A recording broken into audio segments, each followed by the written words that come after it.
Hey Philly, we are the Inspirational Seedlings, a group of teenagers who are invested in learning how to sustain our livelihoods through growing our own food. We weren't always called the Inspirational Seedlings. Prior to working with one another, we were just Britannia, Darnell, Crystal, Marquise, and Plancey. 5 teenagers looking for a way to make a difference.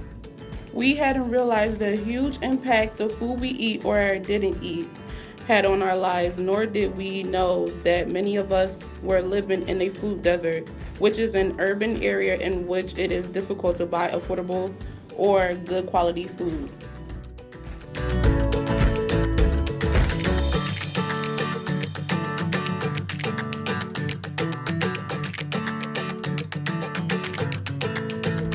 Good morning, ladies and gentlemen. This your boy Darnell. I'm here to talk to you on a subject that can change the lives of many people in the city and the world around us. Healthy foods. Where is the healthy foods? So today I'm going to interview a special guest, my friend, my brother, Nicholas Buquette. So Nick, in your neighborhood, can you find a lot of healthy foods? No, not really. And if you do find healthy foods, where do you gotta go? Do you gotta go outside your neighborhood, or do you have to go a couple blocks to get to it? A couple blocks to get to it. Is it a lot of poppy stores, Chinese stores? Explain. Yeah, there's a lot of Chinese stores and poppy stores around my way, so you're really not gonna find much.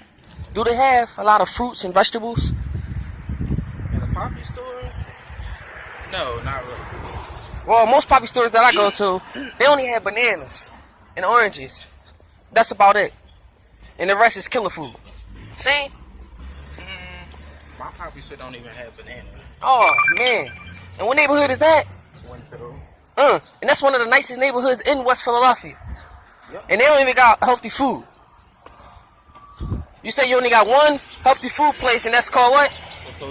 And that's a couple blocks. That's a shame. See, we need to work on this. Stop obesity, diabetes, high blood pressure. We need to eat healthy foods. This your boy Darnell. And this was my man Nick. We out of here. We realized that those in food deserts are prone to develop illness at a much faster rate than those who can easily go to a grocery store stocked with fresh produce. Instead of becoming disheartened by what seemed like an ecological disadvantage, we brainstormed ways in which we could fight our way out of our food deserts. We believe that people who live in food deserts should have access to land to grow healthy food in their communities for their communities.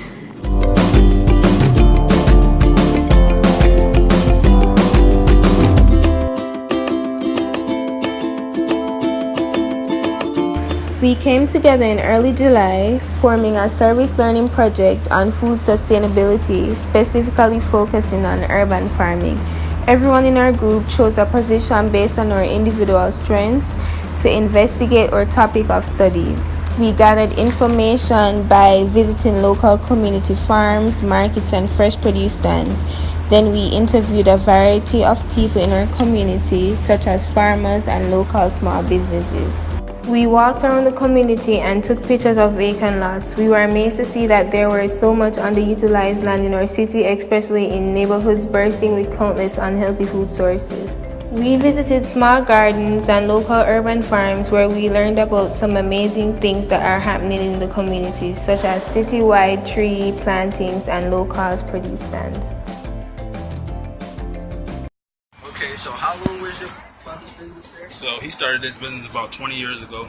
So we've been out here since, 90s, so about 20 years. Out here. What was the mission of your business? What he really originally wanted to do was just give people a way to get their fresh produce, fruits and vegetables for a cheaper price, better prices than what the supermarket gives them. And a lot of markets around here selling about a pound and stuff like that. We just give them a cheaper price. So that's pretty much it. That's good.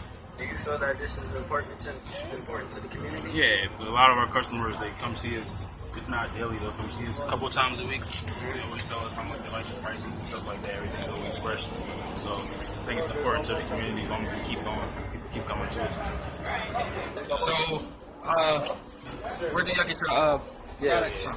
Everything comes from the food center, Lexington Avenue, and they get everything. We get international shipments over there, and then we get everything from them. So we get stuff from all over the world, from Africa to South America, all kind of stuff like that, and all over the country too. So we get everything from there, and it comes from everywhere. So. Well, do you love doing this job? We like having a spot where people appreciate us being here, basically. You know what I mean? So as long as people appreciate us being here, people keep coming to us. We like being here. You know what I mean? Thank you for making an impact. Talking to Malik made us feel like healthy foods was much accessible than we was provided believing it to be. In some cases, it's as accessible as our backyard. So I was asking, like, how accessible do you think it is for the average Philadelphian to grow their own herbs or learn about how to grow their own herbs or veggies, plants, period, in their home? I think it is accessible if somebody wants to do it, but part of the issue, I think, is moving past the stigma of working in the dirt and getting dirty with, like, touching the earth and touching dirt just rinses off. It's a lot cleaner than, like, walking through our polluted city that we live in, you know, but there's a lot of stigma behind using your hands and working in the dirt because a lot of people, A, were forced to, and B, their families worked really hard so that they wouldn't have to work outdoors and do manual labor anymore. But some manual labor is better for us, like growing our own stuff. I think the information is accessible if the person is inspired to do it and is motivated to do it. All of it is like in really regular books at the library, like in articles online for sure. I don't think that the people in power make it accessible for us. I think people in power and systems in the US, they benefit from people not wanting to get their hands in the dirt. They benefit from us not wanting to grow our own food and use our own medicine. You know, they make money off of us by doing that, by keeping us like trapped in pharmaceutical medicine system and keeping us trapped in eating really processed foods and things like that. So it does take work to want to access the information, but the information is there and the information is readily available. Right. Do you think that Philly public schools should start implementing curriculum that addresses agriculture or absolutely sustainability? I didn't even know until I was already in high school that Saul was like the only agricultural high school in Philly, but right now in 2017 Philly is one of the leading large cities in the nation for urban farming and urban agriculture and small scale sort of community subsistence farming.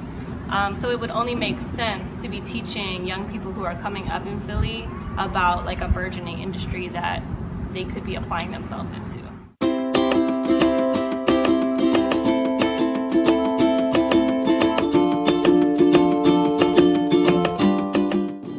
We took all the information and knowledge we acquired from our trips, interviews, and volunteership and decided to create a garden of our own.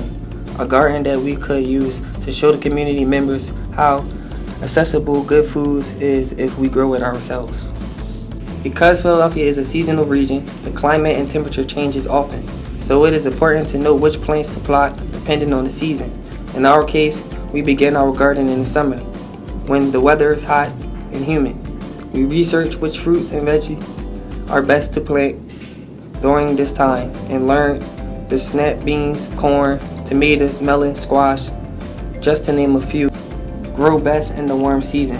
In our case, we were able to obtain seeds and seedlings of sunflower seeds, peppers, sage, strawberry, parsley, and more. Once we had our seeds and seedlings, we were ready to start planting. Well, almost ready. First, we needed tools and a small plot of land. Most Philadelphians have some type of small plots of land in front or behind their homes that could become a potential food source for them and their families. We secured a plot of land outside of Roxborough High School and got to work. We began by removing weeds, plants, and large rocks from the soil. We then used a shovel to break up the soil and hand rakes to loosen or soften the soil so that it could be easily manipulated. After we broke up the native soil about 6 inches deep, we mixed in prepackaged garden soil. The garden soil is enriched with nutrients to feed whatever plants are grown in the soil. We used a hand rake to mix the garden soil with the native soil, making sure to smooth out and level the soil. We then erected 2 wooden boards to serve as a backdrop for the plot. Next, we used hand trowels to make individual planting sites or dirt pockets in the soil so that we could put our purchased plants in the plot. We made finger-wide pockets for the sunflower seeds, placing 2 or 3 in each. We then removed the veggie plants from their pots and lowered them into the soil. We made sure that the plants were secure by smoothing the soil around them to keep them tightly planted in the ground. After labeling them, we watered them and watered them and watered them some more. We added a cool little border made of recycled water bottles, and voila! Our veggie garden was complete.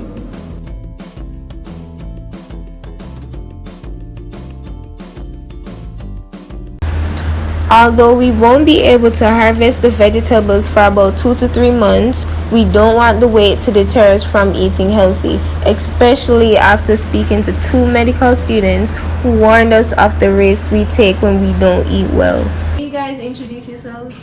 Yes, I'm Gabriella Crater, I'm John Lazowski. and we are both second-year medical students at the Philadelphia College of Osteopathic Medicine. So one question that I would like to ask is, if someone is pre-diabetic, what are some ways they can save themselves from becoming diabetic by changing their diet? Basically, what pre-diabetes means is that you have an elevated blood glucose level, which is basically a complicated way of saying that your cells can't take up the sugar that's in your blood. So ways that you can decrease this are by exercising, decreasing your level, the amount of sugary foods that you're eating, and decreasing the amount of fatty foods that you're eating. So exercise burns up the sugar that's in your blood. So that's a natural way of lowering it. Like John was saying, increasing the number of healthy foods like vegetables, basically whole foods that are nutrient dense and usually are low in calorie and lower in sugar. And then you want to eat more of these and less processed foods, sugary foods, which are high in calorie, therefore kind of like high in sugar, and low in nutrients that you need. Okay, thank you. Do you believe that if there were more grocery stores, there wouldn't be any more food deserts? Not necessarily. Just because the food is available doesn't mean that it's accessible. When you have grocery stores that come in and their groceries are, twice as expensive as you can get them, or if you were buying in a food group, like a bulk buying group, it might be like 5 times more expensive for apples or vegetables. So not necessarily. If you have an expensive grocery store, it's not really gonna make the food desert any less food deserty. But in some situations, it can definitely bring more produce to people. So cost is certainly a concern, but just having the option of fresh food around rather than like corner stores or like local fast food places where you don't even have the option of getting something that's fresh. Once our garden is ready to harvest, we will be offering produce to community members priced at suggested donations. We hope to use money made from our small garden to ultimately purchase a vacant lot to, you guessed it, Grow more food.